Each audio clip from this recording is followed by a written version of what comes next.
Pu, Ça commence. Orion. Bonjour, Bonjour.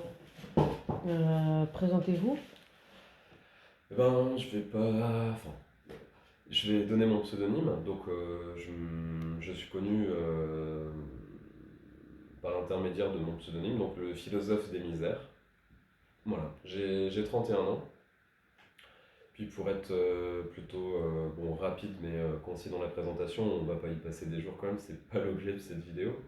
Enfin, voilà, je suis un jeune qui a. Enfin, plus très jeune maintenant, mais bon, j'ai été jeune auparavant, qui est sorti de l'école en cinquième. Voilà. J'ai eu un parcours assez atypique et ça m'a permis enfin, voilà, d'avoir une vision, je pense, en tout cas différente des personnes qui m'entourent. Et c'est une très grande force, je trouve, aujourd'hui. Donc j'ai eu la chance, par l'intermédiaire de ma belle-sœur, qui m'a passé un coup de téléphone quand j'étais jeune et qui m'a parlé de contrat d'avenir. Et j'encourage en fait tous les jeunes à le faire si ça existe encore, parce que c'était quelque chose de très bien en tout cas. Pendant 3 ans, d'être recruté dans un lycée. Donc c'était subventionné à 100% par l'État. Donc c'est les impôts en fait des personnes qui bossent qui m'ont payé en fait mon avenir. Donc je les remercie encore. Donc bon, pendant ces 3 ans, j'ai réussi à passer un diplôme, équivalence bac en informatique. Et puis depuis, écoutez, je travaille donc depuis l'âge de 17 ans. Voilà.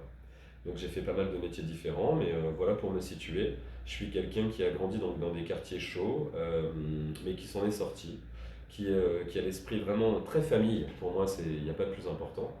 Euh, donc voilà, au niveau professionnel et puis personnel, aujourd'hui je me permets de prendre la parole parce que j'ai 31 ans, ce qui veut dire pour moi que je ne suis pas trop vieux pour me reposer, et puis je suis plus très jeune, et donc mes paroles sont censées être sensées.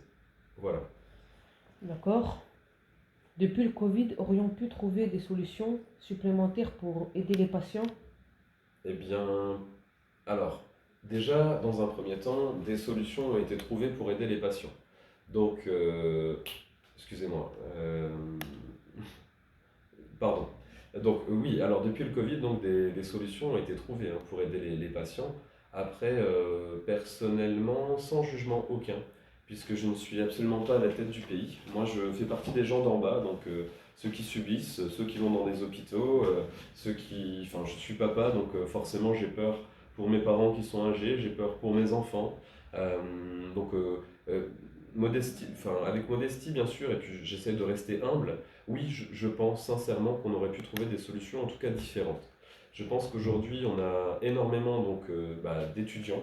Je me suis permis d'écrire sur un t-shirt, mais on a énormément d'étudiants qui passent le concours en fait pour devenir médecin. Et en fin de compte, ce concours est vraiment limité en fait au niveau des places, hein. Vous savez mieux que moi ce que c'est un concours, hein. Je n'ai pas passé, je ne suis pas devenu médecin. En tout cas, je pense que si on recrutait, pardon, tous nos étudiants qui ont eu la moyenne, sans le nombre de places limites, il y aurait des médecins partout à la campagne, partout dans les villes, partout dans nos hôpitaux. Et on aurait vraiment des personnes qui sont là pour aider et pour soigner. Voilà, c'est mon avis sur la question. Si telle était votre question, voilà mon avis. D'accord. Euh, Pouvons-nous changer les choses? Si oui, comment? Alors, écoutez, moi je suis un peu désolé et puis triste dans le fond, comme je pense la plupart, voire même la totalité des Français aujourd'hui, puisque bien sûr qu'on peut faire des choses sympas. Je vais rebondir un peu sur des faits d'actualité, mais bon, j'ai suivi le football parce que, écoutez, j'adore ça et je soutiens l'équipe de France.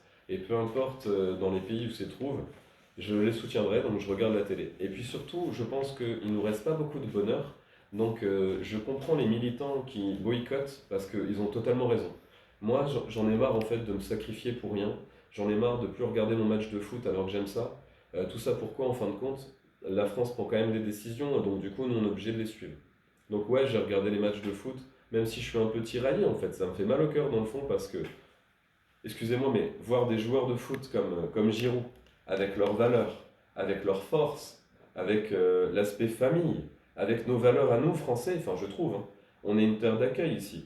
Et ces valeurs-là sont transmises par ce joueur, excusez-moi, mais à l'international, c'est quelqu'un de bien, que je respecte et je suis vraiment à ses pieds, c'est quelqu'un de génial, c'est positif. Donc, bien sûr que la France et moi-même, nous ne sommes pas d'accord, excusez-moi, je parle au nom de tout le monde, mais pour ce que le Qatar représente. Le Qatar représente l'esclavage, le Qatar a tué des personnes pour construire ces stades. Le Qatar se moque éperdument de la crise énergétique et climatique que nous traversons avec leurs climatiseurs et toutes leurs conneries. Mais un pays comme le nôtre, si on l'empêche d'aller dans ces pays-là, on ne peut pas l'éduquer. Je trouve que je, je trouve que envoyer nos joueurs là-bas avec notre mentalité et pourquoi pas gagner la Coupe du Monde, je le souhaite, c'est encore transmettre nos valeurs. Du coup, je rejoins notre président de la République sur ça. Là où je ne suis pas d'accord, par contre, c'est que l'argent de nos impôts paye notre président de la République qui va assister au match. Pendant que nous, on va nous couper l'électricité, on fait des efforts, enfin, je vous apprends rien, ça, ce n'est pas normal.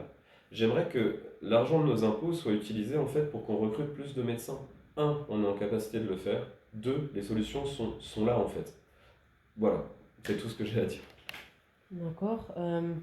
Que pensez-vous de réintégrer les soignants non vaccinés? Alors, réintégrer les soignants non vaccinés, mais en fait, je pense que c'est un faux débat à l'Assemblée nationale. Je pense que ce sont des personnes qui encore une fois, devraient peut-être gagner un peu moins d'argent et puis rester en bas. Parce que moi, je me représente comme un flotteur en fait sur l'eau. Je ne veux pas couler, mais je ne veux pas non plus me retrouver en haut, je veux juste rester au niveau. Comme ça, je me rends bien compte en fait de ce qui se passe aujourd'hui, de ce qui se passe quand on est en bas. Et ça ne nous empêche pas de prendre la parole pour dire ce qu'on pense, puisque liberté, égalité, fraternité, et nous sommes en démocratie. Donc je trouve ça très intéressant pardon, de pouvoir faire une vidéo et de la publier. Aujourd'hui, donc c'est un faux débat, c'est vraiment n'importe quoi. Les médecins donc ont fait le serment d'Hippocrate et sont là en fait et non pas le serment d'Hypocrite. Alors, c'est complètement différent, je suis désolé. Et donc ces médecins-là donc vouent leur vie pour soigner nos grands-parents, nos parents, nos enfants et bien sûr nous-mêmes. Euh, Comment leur interdire d'exercer? Je veux dire, ils prennent tous les risques et sans que eux soient vaccinés, ils prennent encore plus de risques. Ça veut dire que ce sont des personnels de santé qui ne veulent pas convaincre les patients de ne pas se vacciner. C'est juste qu'ils ont des principes et des valeurs et ils ne veulent pas les trahir. Et moi, je respecte en fait ces gens-là, tout simplement. D'accord. Euh, que pensez-vous des 49.3?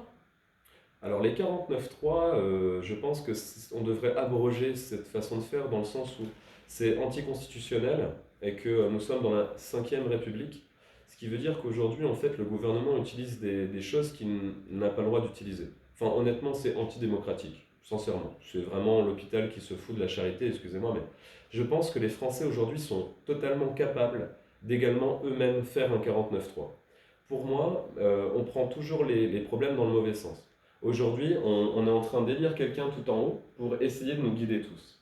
Je sais que c'est difficile de le croire, mais on est capable, nous tous, de nous guider et de choisir les personnes pour le faire. Je pense que on choisit mal nos bergers, sincèrement. Ça ne veut pas dire qu'on est tous des moutons.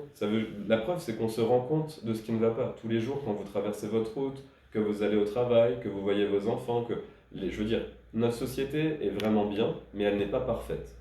Il y a des faits sociétaires qui sont complètement aberrants et hallucinants. Sincèrement, enfin voilà, je ne remettrai jamais en question cela, je suis totalement d'accord avec ça. Par contre, aujourd'hui, moi, si j'ai pris 5 euros enfin, j'ai pris 5 euros sur mon compte, au lieu de les utiliser pour m'offrir un kebab ou pour offrir quelque chose à mes enfants, j'ai écrit sur un t-shirt blanc ce que je pensais. Et je vous avoue qu'en fait, je vais continuer à aller au travail, continuer à aller à la pharmacie, continuer à aller faire mes courses.